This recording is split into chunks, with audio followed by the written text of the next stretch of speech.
various steps that you need to take in order to become a CFP. The agenda is really going to be talking a little bit about what's going on in the marketplace, how this fits into your business, what's the return on investment that you might expect to achieve.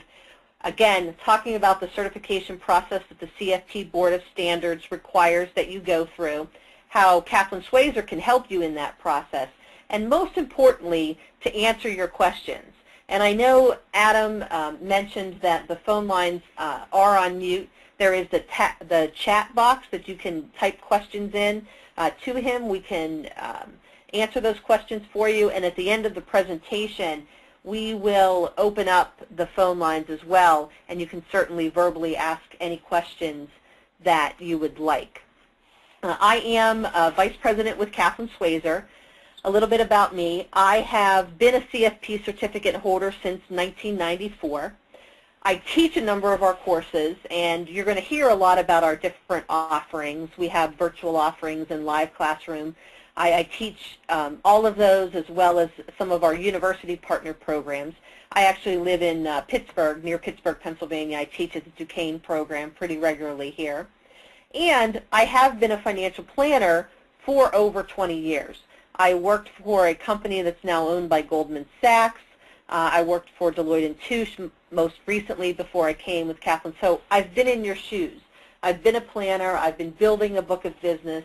I understand what it is to have those work and family commitments and then to try to achieve the CFP designation at the same time because, like I said, I was in your shoes several years ago.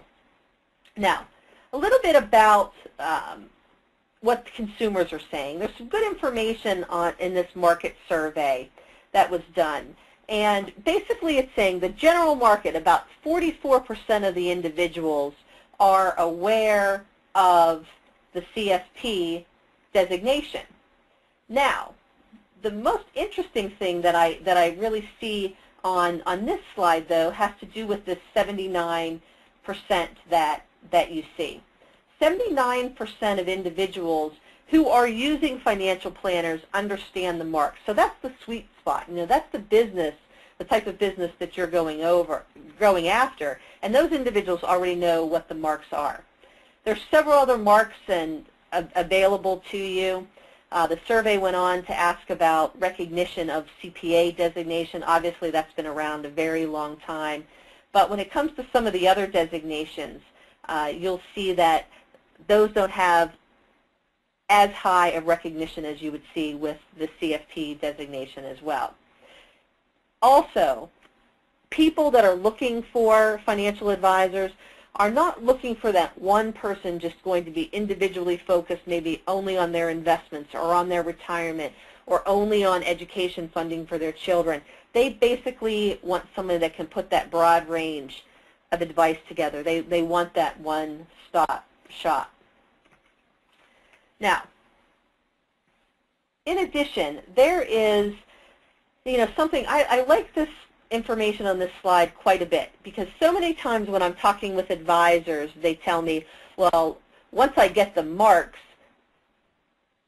just having the marks and that professional accreditation, means a lot. And I would say absolutely it does. And if you ask from an important standards of people that are looking for a financial advisor, 81% of them absolutely say having those marks are important. But if you look down the list of other factors that are most important for people looking for a financial advisor, they're looking for, obviously, cost, professionalism, expert in their area, performance record, someone interested in meeting the needs other than just selling product. Again, back to that broad range of advice theme. Someone who listens and finally is trustworthy. Those have the highest percentages of importance. So therefore, there's something about getting the marks, but I think getting the marks and getting the education to allow you to play in all these spaces, understand the broad needs that they have, become an expert in a particular area, the listening skills and so forth, I think are really, really critical in becoming an active CFP. No surprise here when you look at the left, what are the financial planning needs, retirement goals. But again, you see that advice on a broad range of financial matters. That's the second most need that the consumers are saying. And this is from a CFP Board of Standards survey from 2009. From a marketplace perspective, it's really amazing to me when you look at what is the marketplace out there. 64% of the respondents have never had a written plan, and those who have had a written plan, only 17% of those individuals have it updated regularly.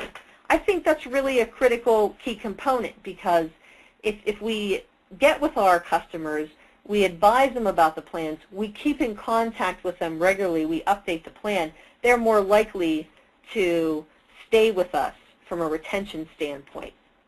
The other thing, too, that's really interesting, I attended the CFP Board Registered Program Conference in August, and they indicated, based on this survey and the number of people looking for financial advice, they expect that there's a need for financial planners of about 200 to 250,000 in the year in the U.S., and right now there's only 60,000 individuals who have the CFP credential. So I think it's a big opportunity for us and those marks. Just to sort of summarize, credibility, and this, what's been happening in the financial markets, obviously credibility is huge. You're giving your clients that confidence that you can weather the storm with them, that you understand, again, all aspects of their financial planning needs. The ability to attract with the marks, but more importantly, retain. You all know that the retention of client and the referrals that you get from those retained clients is how you grow your business. And then I also think from the standpoint of earning potential, it's one of the fastest growing fields, predicted to increase by 41%, and the average annual increase in the first year of earnings after you earn your CFP designation for 2 years, 2008 and 2009 combined, was 31%. In 2008 alone, that increase in earning was 40%. Some other additional information regarding a CFP certificate holder, obviously once you achieve your CFP, is it considered a major catalyst for success? CFPs would definitely say yes. Nice little age demographic here. Another fact that I pulled out of this survey that's gone on here is that the average age that someone enters the financial planning field is 31. The average age that someone now is achieving certification is 39. That certainly fits in with the age demographics that we've listed here. Then also, when you ask CFP certificates about the examination, they say it's rigorous, but very fair. It does cover 89 topics that are required by the CFP board, and we as an education provider need to teach you those 89 topics and have you prepared for the examination.